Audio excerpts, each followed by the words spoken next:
இருக்கிற எங்கள் நல்ல தகப்பனே மெய் துதிக்கிறோம். ஹல்லேலூயா, ஸ்தோத்திரம் இயேசப்பா. இந்த நல்ல ஒரு வேலைக்காக நன்றிப்பா. உங்களுக்காக பேசுவதற்கு இந்த வாய்ப்பை கொடுத்ததற்காக மெய் துதிக்கிறேன் ஆண்டவரே. நீங்கள் பேச வேண்டும், கேட்கின்ற மக்களுக்கு பிரயோஜனமாக இருக்க கிருபை செய்யுங்கப்பா. தாழ்த்தி அர்ப்பணிக்கிறேன், குறைகள் குற்றங்களை மன்னித்திரளும். இயேசுவின் நாமத்தில் வேண்டிக் கொள்கின்றேன், ஜீவனுள்ள நல்ல பிதாவே, ஆமென். கர்த்தருக்கு ஸ்தோத்திரம். இந்த வார்த்தை கேட்கின்ற உங்களை தேவன் ஆசீர்வதிப்பாராக. இன்றைக்கி நான் தலைப்பு என்ன எடுத்திருக்கேன் அப்படின்னா, ஆத்துமாவை பற்றி கவலை இல்லை. நிறைய பேருக்கு ஆத்துமாவை பற்றி என்ன இல்லை, கவலை இல்லை. உலகத்தில் உள்ள காரியங்களை மாத்திரம் அதிகமாக தேடி கவலைப்படுகிற நாட்களாகத்தான் இருக்கிறது.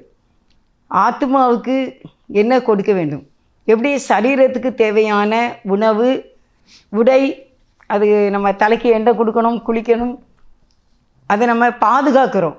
சரீரத்துக்கு எப்போ நம்ம தண்ணி குடிக்கணும், எல்லாமே நம்ம என்ன செய்கிறோம், சரீரத்துக்கு என்று தேவையான சில காரியங்கள் இருக்கிறது. அதை நம்ம கரெக்டாக செய்கிறோம்.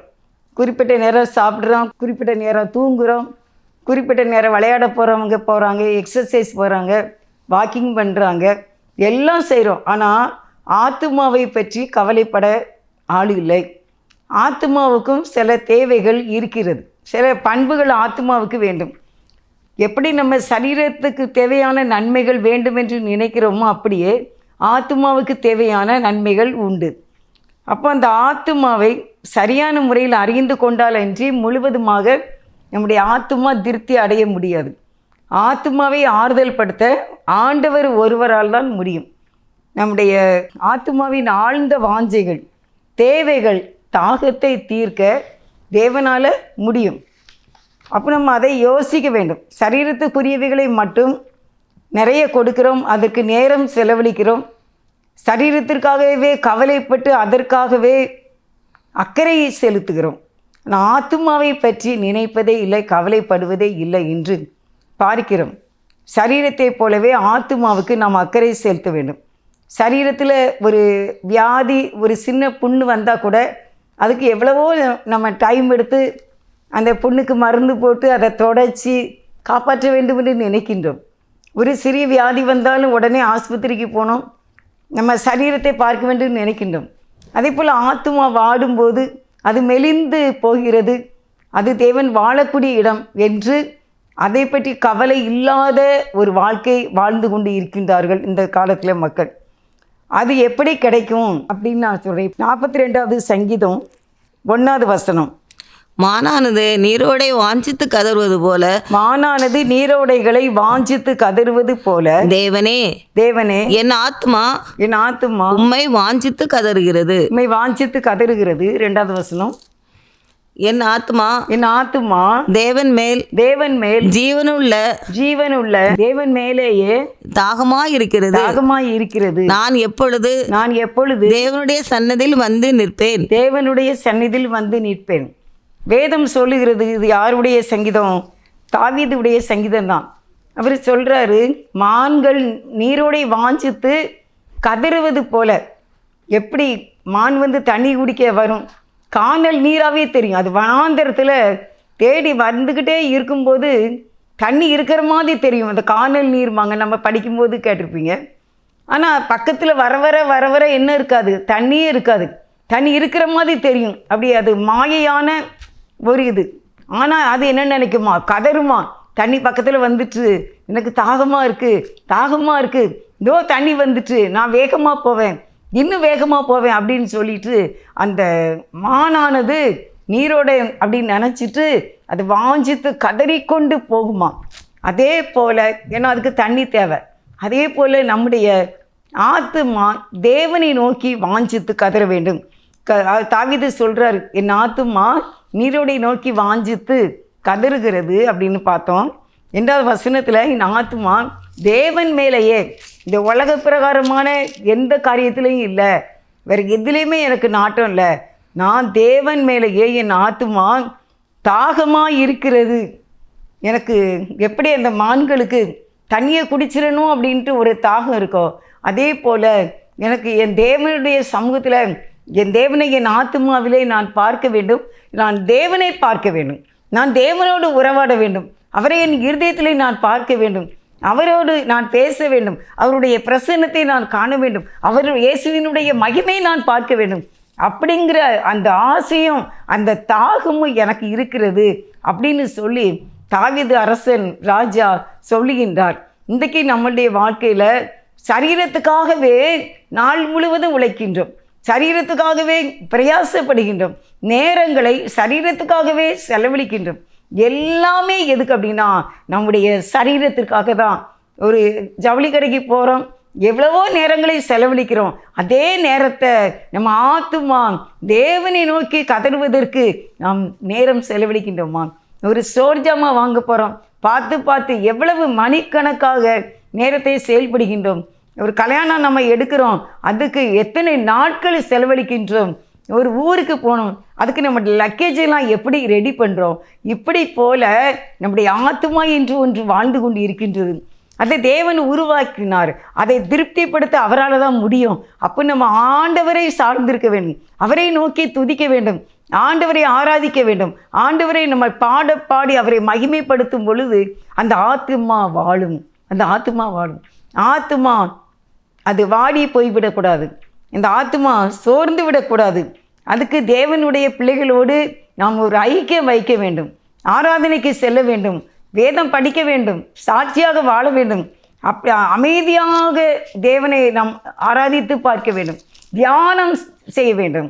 தனியாக உட்கார்ந்து தேவனே உம்முடைய நாமம் என்ன, உம்முடைய நாமம் அதிசயம், நீர் கிருபை உள்ளவர், நீர் நல்லவர், நீர் எனக்காக என்னென்ன வைத்திருக்கிறீர், நீர் என்னுடைய வாழ்க்கையை எவ்விதமாய் ஆசீர்வதித்திருக்கிறீர் அப்படிலாம் சொல்லி நல்ல நன்றி சொல்லி அமைதியாகவும் தியானமாகவும் நாம் செயல்பட வேண்டும். அப்படி இருக்கும்போது அந்த ஆத்துமா உயிர் பெற்றுவிடும். இல்லாட்டா அது எப்படி இருக்குன்னா மெலிந்து போய்விடும், மெலிந்து வாடி போய்விடும். எப்படி சரீரத்துக்கு நம்ம 2 நாள் 3 நாள் சரியான ஆகாரம் கொடுக்காம தண்ணி கொடுக்காம இருந்தால் ஆட்டோமேட்டிக்காக நம்முடைய சரீரம் சோர்ந்து அது அயர்ந்து போய்விடும், அது தளர்ந்து விடும், பலனே இல்லாதவாதி போயிடும்.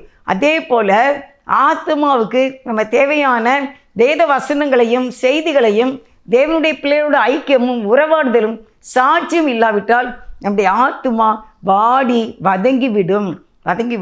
ஆண்டவர் அங்கே வாழ வேண்டும். இதை நிரப்புவது ஆண்டவர் தான், நம்முடைய ஆத்துமாவை உயிர்ப்பிக்கிறது ஆண்டவர் தான். இதுக்கு நாம் பயிற்சி எடுக்க வேண்டும். இப்படி சரீரத்துக்கு எவ்வளோ பயிற்சி எடுக்கீங்க, எவ்வளவு எக்ஸசைஸ் செய்கிறீங்க, வீட்டில் எத்தனை கருவிகளை வாங்கி நீங்கள் யூஸ் பண்ணுறீங்க, காலையில் எவ்வளோ பேர் வாக்கிங் போய்கிட்டு இருக்காங்க. இப்படிலாம் செய்யும்போது நம்முடைய ஆத்மாவுக்கு கொடுக்குற பயிற்சி என்ன? நம்முடைய ஆத்மாவுக்கு போஷித்து எடுத்துக்கொள்ளவில்லை என்றால் ஆத்மா ரொம்ப மெலிந்து விடும். ஆத்மா மெலிந்து சோர்ந்து போகும்போது நம்ம சரீரத்தில் நமக்கு ஆரோக்கியம் இருக்காது, அது ஆத்மா குழம்பி போய்விடும், அது அமைதியற்ற நிலையில் இருக்கும். ஆத்மாவை நாம் காக்க வேண்டும், அதை நசுக்கி போடக்கூடாது. இந்த ஆத்மாவின் வாஞ்சை என்ன? தேவனோடு பேச வேண்டும், தேவனோடு வாழ வேண்டும் என்பது தான் ஆத்மாவின் வாஞ்சை. இதை வேறு எந்த வழியும் இதுக்கு தேடக்கூடாது, எந்த குறுக்கு வழியும் நீங்கள் தேட முடியாது, தேடினாலும் கிடைக்காது. ஒன்றே ஒன்று இறைவன் தான்.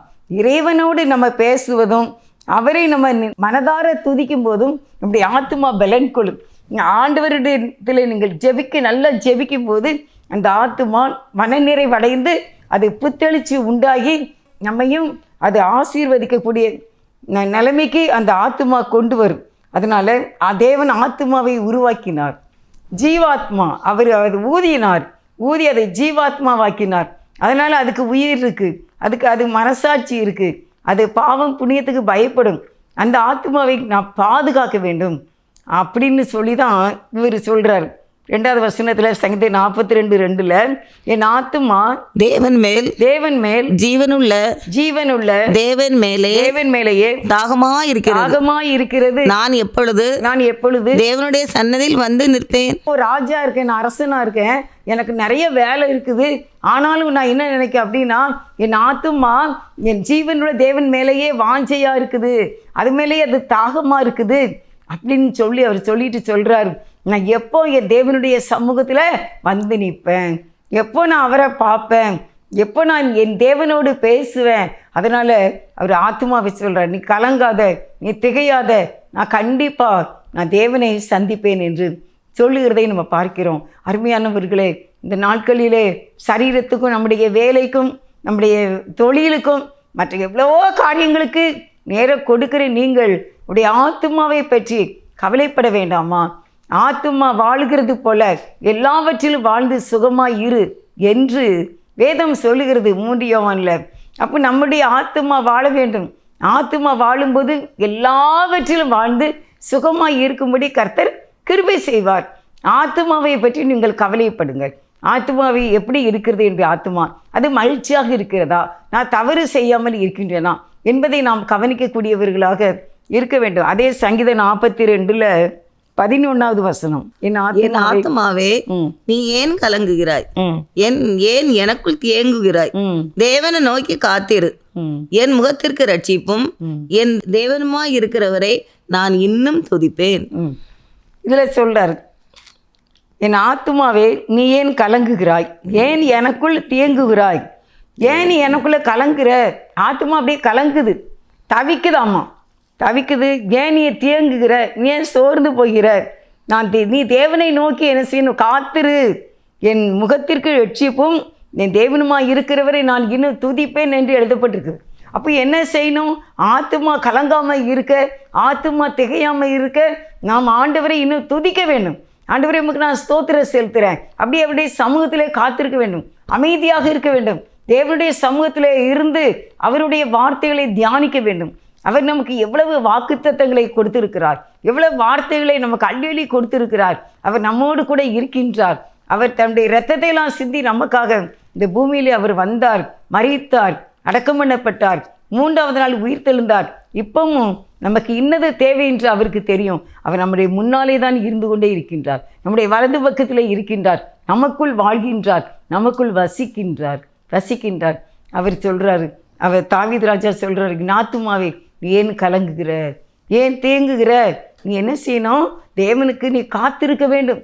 அப்போ உலக பிரகாரமான வேலைக்கு தொழிலுக்கு எவ்வளவோ 24 மணி நேரத்தை செலவழிக்கிற நீங்கள் தேவ சமூகத்திலே அமர்ந்து ஆத்துமாவை பற்றி கவலைப்பட்டீர்களானால் உங்கள் ஆத்துமா வாழும்போது நீங்கள் எல்லாவற்றிலும் வாழ்ந்து சுகமாய் இருப்பீர்கள்.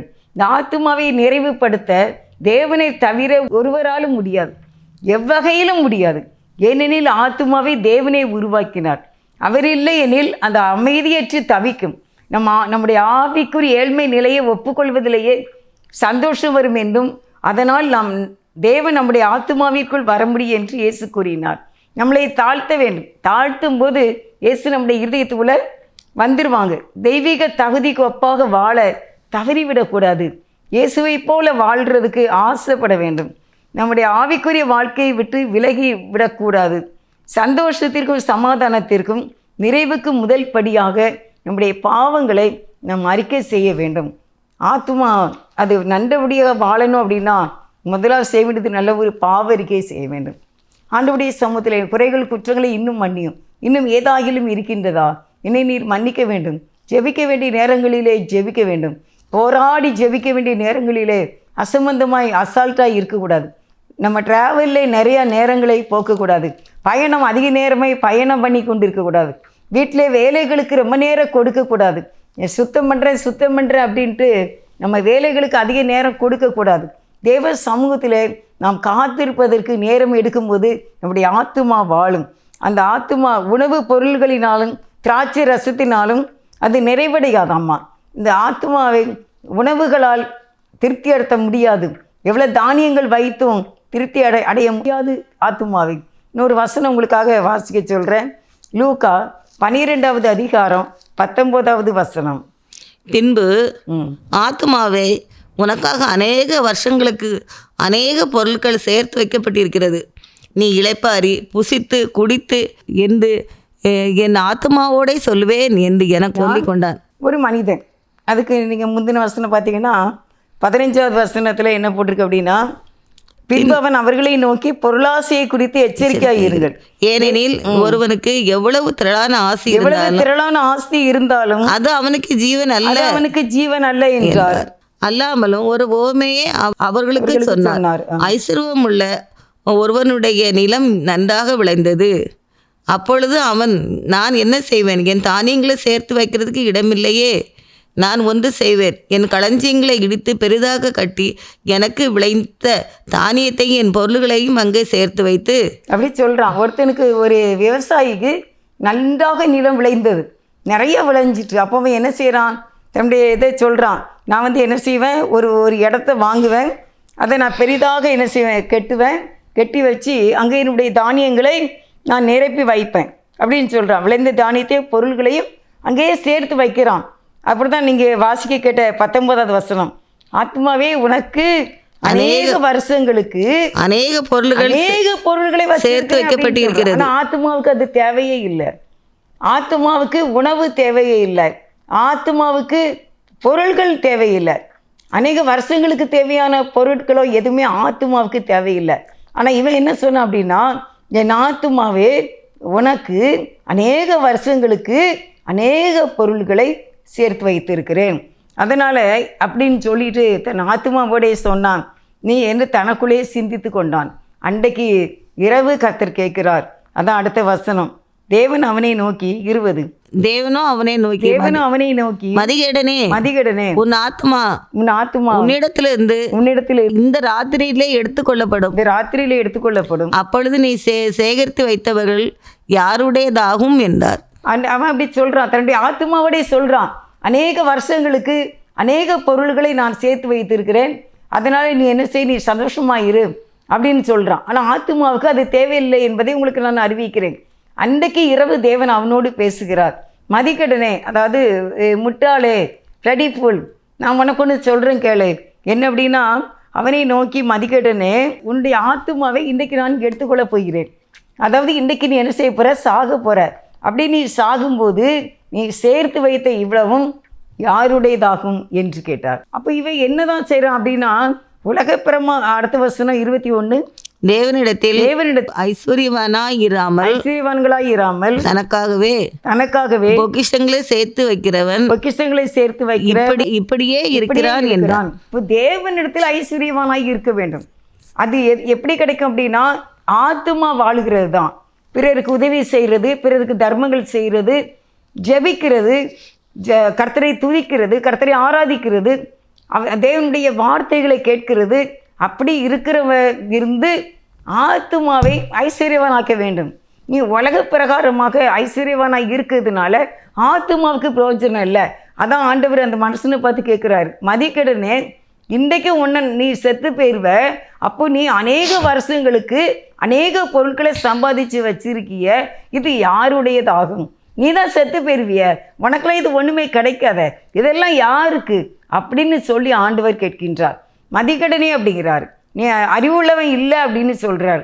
அதே மாதிரி தான் நம்முடைய வாழ்க்கையில் கூட, நம்ம சொத்து இருந்தால் போதும், பொருள் இருந்தால் போதும், அநேக ஐஸ்வர்யம் இருந்தால் போதும். அதனால தான் சொல்கிறார் ஆண்டவர் 23, ஆகாரத்தை பார்க்கலும் ஜீவனும் உடையை பார்க்கலும் சரீரமும் விசேஷித்தவைகளாக இருக்கிறது. அதனால தேவனிடத்தில் ஐஸ்வர்யமாக இராமல் தனக்காகவே பொக்கிஷங்களை வைக்கிறவன் இப்படி இருக்கிறான். 21வது வசனத்தில் பார்க்குறோம். அருமையானவர்களை, இன்றைக்கு உங்களுக்கு சொல்லக்கூடிய ஒரு நல்ல செய்தி என்ன அப்படின்னா, உங்களுடைய ஆத்மாவை பற்றி நீங்கள் கவலைப்பட வேண்டும். உங்களுடைய ஆத்மாவை எப்படி அதை புஷ்டியாக்கலாம், எப்படி அதை பசுமையாக்கலாம், எப்படி அந்த ஆத்மா கம்பீரித்து மகிழலாம் அப்படின்னா, நீங்கள் கர்த்தருக்கு துதி ஸ்தோத்திரங்களை ஏறெடுக்க வேண்டும், அவரை பாடி மகிமைப்படுத்த வேண்டும், பாவ மன்னிப்பு கேட்க வேண்டும், அவரை தேட வேண்டும், தேவனை தேட வேண்டும்.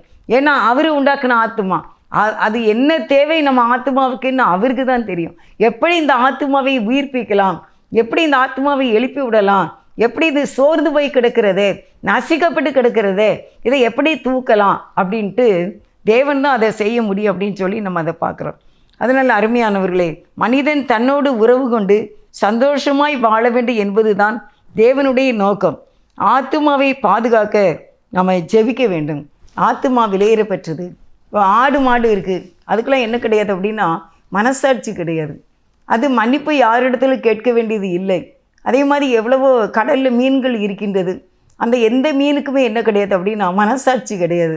இந்த உலகத்தில் எவ்வளவோ பெரிய மிருகங்கள் இருக்குது, யானை இருக்குது, கரடி இருக்குது, புலி இருக்குது, எவ்வளவோ மிருகங்கள் இருக்குது. ஆனால் அவங்களுக்கெல்லாம் மனசாட்சி கிடையாது. மனிதனுக்கு மட்டும்தான் மனசாட்சி. மனிதனுக்கு மட்டும் தேவன் ஆத்துமாவை உண்டு பண்ணி இருக்கிறார். அது 6 அறிவு உள்ளதாக இருக்கின்றது. அதனால் பாவம் புண்ணியத்துக்கு பயந்து வாழக்கூடியது ஆத்துமா தான். ஆத்துமாவை நம்ம தேவனுடைய கரத்திலே கொடுக்க வேண்டும். ஆண்டவரே, என்னுடைய ஆத்துமாவுக்கு நீங்கள் பொறுப்பாக இருங்க, என்னுடைய ஆத்துமாவை நீங்கள் பாதுகாத்து கொள்ளுங்கள், அதை நசுக்கி போடாதபடிக்கு என் ஆத்துமாவுக்கு நீங்கள் பாதுகாப்பாக இருக்க வேண்டும் அப்படின்னு சொல்லி தேவனுடைய கரத்தில் நம்முடைய ஆத்துமாவை ஒப்பு கொடுக்க வேண்டும். இந்த உலகத்துக்கு பிரகாரமாக எத்தனையோ வருஷத்துக்கு தேவையான பொன்னையும் பொருளையும் சேர்த்து வைக்கிற நம்ம என்னென்னைக்கு வாழக்கூடிய அந்த நித்திய ராஜ்யத்துக்கு போகிறதுக்கு நம்ம எப்படியாக இந்த பூமியில் இந்த ஆத்துமாவை பரிசுத்தமாய் நம்ம பாதுகாக்க வேண்டும் என்று நினைக்க கர்த்தர் நமக்கு சொல்லி கொண்டு இருக்கின்றார். நீங்கள் சங்கீதம் 42 அதுக்கு வாங்க. சங்கீதம் 42 சங்கீதம் 42வது சங்கீதத்தில் 5வது வசனம். என் ஆத்மாவே, என் ஆத்துமாவே, நீ ஏன் கலங்குகிறாய்? நீ ஏன் கலங்குகிறாய்? ஏன் எனக்குள் தேங்குகிறாய்? ஏன் எனக்குள் தேங்குகிறாய்? தேவனை நோக்கி காத்திரு, தேவனை நோக்கி காத்திரு, அவர் சமூகத்து இரட்சிப்பின் நிமித்தம் ரட்சிப்பு நிமித்தம் நான் இன்னும் அவரை துதிப்பேன். நான் இன்னும் அவரை துதிப்பேன். ஆத்துமா கலங்குது, அதுக்கு தேவையான போஷிப்பு இல்லை, அதை கவனிக்கலை. அது சில சமயம் பாவம் செய்ததுனால அது சோர்ந்து போய் இருக்கிறது. அதனால தாவீது சொல்றாரு, என் ஆத்துமாவே ஏன் நீ ஏன் கலங்குகிறாய்? ஏன் நீ தேங்குகிற? நீ தேவனை நோக்கி காத்திரு, அவர் சமூகத்தில் ரட்சிப்பு நிமித்தம் நான் இன்னும் அவரை துதிப்பேன். என்னால் அவர் இதுவரைக்கும் என்னை கண்மணியை போல காத்திருக்கிறார், இதுவரைக்கும் என்னை வழி நடத்திருக்கிறார், எனக்கு அநேக வாக்குத்தத்தங்களை கொடுத்திருக்கிறார். நான் பிறந்த நாள் முதல் இது நாள் வரைக்கும் என் தேவன் என் ஆத்துமாவை காப்பாற்றி இருக்கிறார், இப்போவுமே என்னை காப்பாற்றுவார். நான் இவ்வளவு ஜீவனோடு இருக்கின்றேன், சுகத்தோடு இருக்கின்றேன், நான் சக்தியோடு இருக்கின்றேன். என் தேவன் என்னை ஆசீர்வதித்து வந்திருக்கிறார். அதனால் என் ஆத்துமாவே நீ கலங்காத, நீ திகையாத, நீ சந்தோஷமாய் இரு. தேவன் அவருடைய சமூகத்தில் ரட்சிப்பு நிமித்தம் நம்மை ஆசீர்வதிப்பார் என்று வேதம் சொல்லுகிறது. இன்னும் அதே மாதிரி நீங்கள் பார்த்தீங்கன்னா 8வது வசனம் வாசிங்க. ஆகிலும் கர்த்தர் பகற்காலத்திலே தமது கிருபையை கட்டளையிடுகிறார், ராக்காலத்திலே அவரை பாடும் பாட்டு என் வாயில் இருக்கிறது. என் ஜீவனுடைய தேவனை நோக்கி விண்ணப்பம் செய்கிறேன். நான் என்ன செய்கிறேன் அதனால் அப்படின்னா, எனக்கு பகற்காலத்திலே கர்த்தர் கிருபை கட்டிடுகிறார், ராக்காலத்திலே அவரை பாடும் பாட்டு என் வாயில் இருக்கிறது. அப்போ என்ன, இந்த ஆத்துமா உயிர்ப்பிக்க, ஆத்துமா வாழ்வதற்கு அவர் கிருபை நமக்கு வேண்டும். அதான் கிருபை வேண்டும். கிருபை நான் அல்ல, என்னால் ஒன்றும் முடியாதுப்பா, இந்த கிருபை எனக்கு வேண்டுப்பா அப்படின்னு சொல்லி நம்மை தாழ்த்தி கேட்கும்போது தேவன் இந்த கிருபையை நமக்கு கொடுக்கிறார். நாம் அவரோடு ஐக்கியப்பட வேண்டும் என்று கர்த்தர் விரும்புகிறார். நாம் அவரோடு வாயை திறந்து மனசில் உள்ளதை பேச வேண்டும் என்று விரும்புகிறார். சில பேர் சொல்லுவாங்கள்ல, நண்பன் வேணும் நமக்கு, எப்படியாவது 1 இல்லாட்டா 2 நண்பன் வேணும் அப்படின்னு சொல்லுவாங்க. நான் படிச்சிருக்கேன், புஸ்தகத்தில் கூட படிச்சிருக்கேன், எப்படியாவது ஒரு நண்பன் நமக்கு வேண்டும். ஆனால் நம்முடைய ஆத்துமாவுக்கு நண்பன் யாருன்னா இயேசு தான். அவருக்கு தான் தெரியும். எப்படி நம்ம ஃப்ரெண்டுக்கு நம்மை பற்றி தெரியும், என்னுடைய ஃப்ரெண்டை பற்றி எனக்கு தெரியும், என்னுடைய ஃப்ரெண்டுக்கு என்ன தெரியும், இவளுக்கு இது செய்தால் சரியாக இருக்கும், இதுனா பிடிக்கும், இப்படி பேசுனா நம்ம ஃப்ரெண்ட்ஷிப்பு நிலச்சி இருக்கும் அப்படின்னு சொல்லி நம்ம இருப்போம்ல. அதே போல தான் தேவனுக்கு அந்த ஆத்துமாவை எப்படி நமக்குள்ள நம்முடைய பாவ சுபாவங்கள், நம்முடைய கவலைகள், நம்முடைய பிரச்சனைகள், நமக்கு வருகிற சோதனைகள் எல்லாவற்றிலும் இந்த ஆத்துமாவை எப்படி செய்தால் இது உயிர்ப்புக்கு என்பது இறைவனுக்கு தான் தெரியும். ஏன்னா அவர் தான் அதை உண்டாக்கினார். அதுக்கு தான் அவர் சொல்கிறாரு, பகற்காலத்தில் நான் ஆண்டவரை துதிப்பேன், ராக்காலத்திலும் அவரை பாட்டு என் வாயில் இருக்கிறது. இரவு காலம் என்கிறதை சிலர் சொல்கிறாங்க சோதனையின் நேரம், வேதனையின் நேரம். சில சமயம் சாத்தான் நெருக்கி நம்மை நைய புடைப்பான், நம்முடைய ஆத்மாவை நசுக்கி போட பார்ப்பான். அந்த நேரத்தில் நம்மை காப்பாற்றுவது பரிசுத்த ஆவியானவர் தான். அதனால சொல்கிறார், ராக்காலத்தில் கூட நான் என்ன செய்வேன், நான் பாட்டு படிப்பேன், எனக்கு சோதனையான நேரத்தில் கூட நான் பாட்டு படிப்பேன், அப்பொழுது கர்த்தர் என்னுடைய ஆத்துமாவை உயிர்ப்பிப்பார் என்று இந்த வசனம் சொல்கிறதை நம்ம பார்க்கிறோம். பகற்காலத்திலே தமது கிருபையை கட்டளையிடுகிறார். தேவன் கிருபையை கட்டளையிடுகிற தேவனாக இருக்கிறார். அவரை பாட்டு என் வாயில் இருக்கிறது அப்படின்னு சொல்லி நம்ம பார்க்குறோம். 11 மட்டும் இன்னொன்று நேரம் வாசிங்க. என் ஆத்துமாவே நீ ஏன் கலங்குகிறாய்? ஏன் எனக்குள் தேங்குகிறாய்? தேவனை நோக்கி காத்திரு, என் முகத்திற்கு ரட்சிப்பும் என் தேவனுமாய் இருக்கிறவரை நான் இன்னும் துதிப்பேன். எனக்கு ரட்சிப்பாய் இருக்கிற என் தேவனை இன்னுமே நான் துதிப்பேன் என்று வேதம் சொல்லுகிறது. ஜெபம் செய்வோம். மான்கள் நீரோடை வாஞ்சித்து கதறும்போல் தேவனே, எந்த ஆத்துமாவும் உம்மையே வாஞ்சித்து கதறுதே. தஞ்சமே நீர், அடைக்கலம் நீர், கோட்டையும் நீர் என்றும் காப்பீர். தஞ்சமும் நீர், நீர் அடைக்கலம் நீர், கோட்டையும் நீர் என்றும் காப்பீர். நல்ல ஆண்டவரே மே துதிக்கிறோப்பா. மான்கள் நீரோடை நோக்கி வாஞ்சித்து கதறுமா போல எங்கள் ஆத்துமா அம்மை நோக்கி வாஞ்சித்து கதறுகிறது. தேவனே, நீர் எங்களோடு இருக்க வேண்டும், நீர் எங்களோடு பேச வேண்டும். எங்கள் ஆத்துமா கலங்குகிறது, எங்களுடைய ஆத்துமா திகைக்கிறது, தியங்குகிறதுப்பா. நீங்கள் எங்கள் ஆத்துமாவை தேற்றி நீர் எங்கள் ஆத்துமாவை தைரியப்படுத்த வேண்டும். எப்படி மான்கள் நீரோடை நோக்கி வாஞ்சித்து கதறுவது போல என் தேவனே எங்கள் ஆத்துமா இதோ இந்த நேரத்தில் உம்மை நோக்கி கதறி வாஞ்சிக்கிறது. ஆத்துமாவை தேற்றுவீராக, ஆத்துமாவை தைரியப்படுத்துங்க, எங்கள் ஆத்துமாவை உயிர்ப்பீங்கப்பா. ரொம்ப நாள் எங்கள் ஆத்துமா வாடி வதங்கி போய்விடாதபடிக்கு எங்கள் ஆத்துமாவுக்கு நீர் உயிர் கொடுக்க வேண்டும். அந்த ஆத்துமா ஜீவனுள்ளதாய் வாழ வேண்டும், அது புஷ்டியும் பசுமையுமாய் இருக்க வேண்டும். எங்கள் ஆத்துமா வாழுகிறது போல நாங்கள் எல்லாவற்றிலும் வாழ்ந்து சுகமாய் இருக்க என் தேவனை எங்களுக்கு அனுக்கிரகம் பண்ணிக்கிறோம். எங்களை தாழ்த்தி அர்ப்பணிக்கிறோம். இந்த அருமையான வார்த்தைகளை ஆண்டவரே உம்முடைய சமூகத்தில் அறிவிக்க தந்த கிருபைகளுக்காக உம்மை ஸ்தோத்திரிக்கிறப்பா. இதைய வேற எதுக்குமே ஆசைப்படாமல் எங்கள் ஆத்துமா உண்மையே ஆண்டவரை நோக்கி வாஞ்சித்து கதறும்படிக்கு எங்களுக்கு அனுக்கிரகம் பண்ணிடுறோம். சத்துரு எங்கள் ஆத்துமாவை தொடாதபடிக்கு பாதுகாத்துக்கொள்ளும். எல்லா காரியங்களையும் பொறுப்பெடுக்க வேண்டும் என்று செபிக்கிறோம். எல்லாருடைய கடன் தொல்லைகள், வியாதிகள், பலவீனங்களை எடுத்து போட்டுருங்க. திருமண காரியங்கள் நடக்கட்டும், குழந்தை பாக்கியங்கள் கிடைக்கட்டும், கடன் பாரங்கள் தீரட்டும், சரீரத்தில் நல்ல ஆரோக்கியத்தை தீர்க்காயுசை கொடுங்க. எல்லா காரியங்களையும் நீங்கள் பொறுப்பெடுத்து வழி நடத்துங்க. உங்களுடைய பிள்ளைகள்ப்பா நீங்கள் ஆசீர்வதிக்க வேண்டும் என்று இயேசுவின் நாமத்தில் வேண்டிக் கொள்கின்றேன். ஜீவனுள்ள நல்ல பிதாவே, ஆமேன், ஆமேன். God bless you.